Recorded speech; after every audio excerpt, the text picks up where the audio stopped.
VOA Afrique.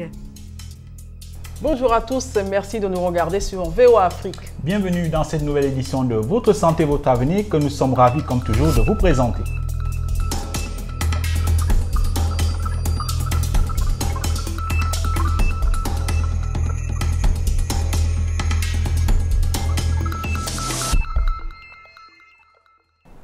Cette édition, nous l'avons consacrée au paludisme chez les femmes enceintes et les conséquences chez leurs futurs enfants.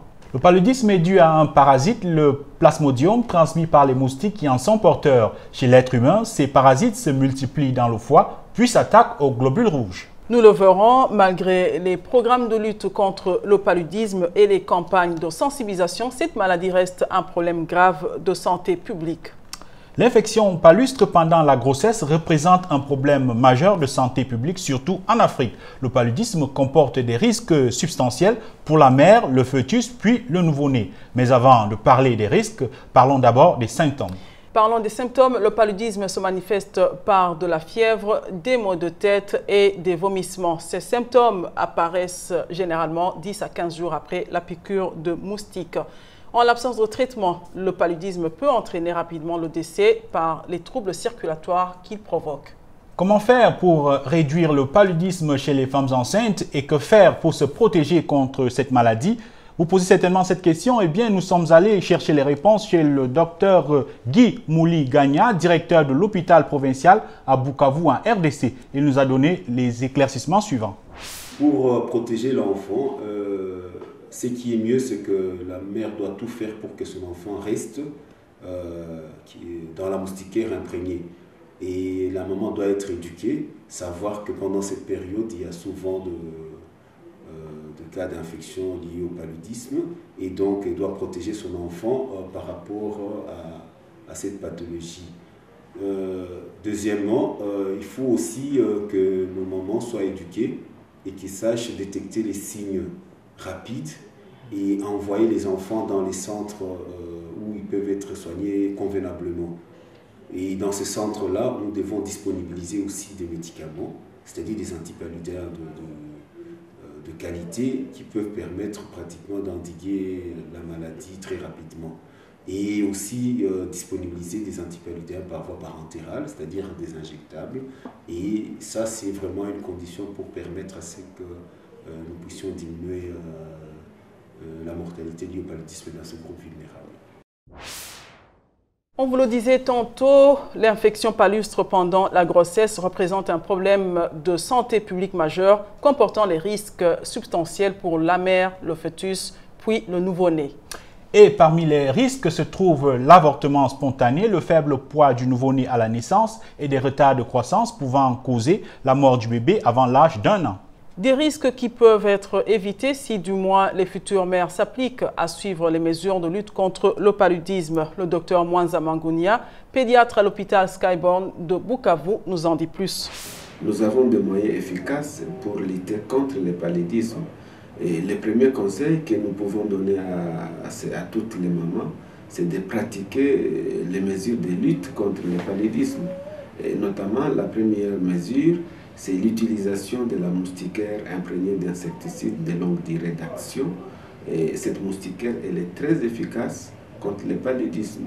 Mais la deuxième mesure aussi qu'il faut recommander, ce sont les consultations prénatales chez la mère où les mamans reçoivent les médicaments qu'on appelle la TPI, les traitements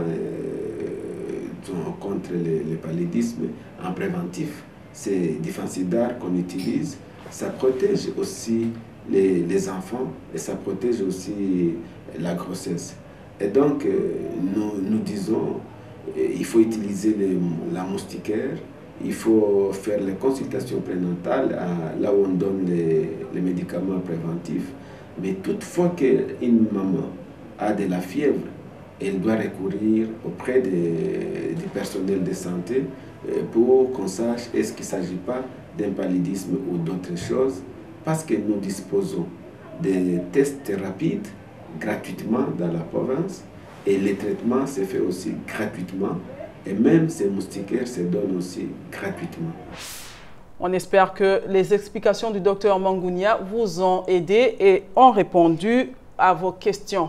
Effectivement, Rosine, comme tu le dis, nos internautes ont participé à ces échanges sur le paludisme chez la femme enceinte. Nous avons reçu beaucoup de questions et de commentaires et nous avons sélectionné quelques-uns.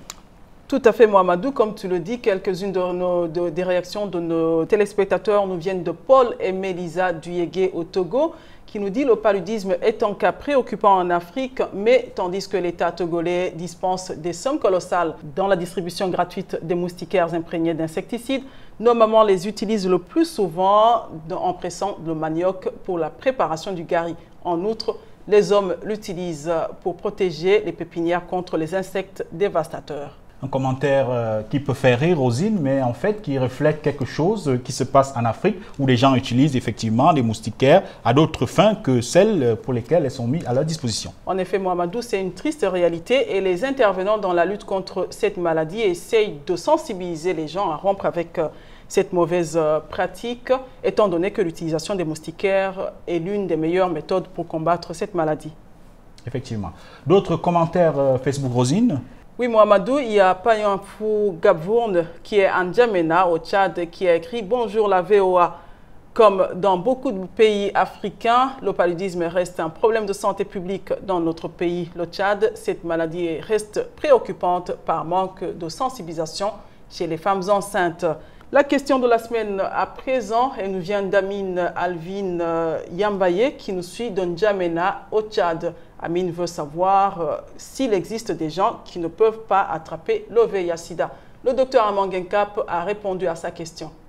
Il existe des personnes qui présentent une immunité naturelle face au sida. En fait, ces personnes ont un système immunitaire qui empêche le virus de se développer dans leur organisme. C'est un faible pourcentage. On estime à moins de 1% des personnes qui ont été en contact avec le virus du sida. Ces personnes sont bien séropositives, à savoir qu'on a la trace d'un contact avec le virus du sida, mais ces personnes ont un système immunitaire qui va donc empêcher la multiplication du virus du sida dans l'organisme du fait d'une protection naturelle, d'une immunité naturelle, ce qui fait que ces personnes ne développent en aucun cas le sida sous sa forme maladie. Ça s'est notamment vu chez les prostituées kenyanes et des études l'ont démontré avec des prostituées kenyanes qui étaient en contact permanent avec le virus du sida mais qui ne développaient pas le sida sous sa forme maladie.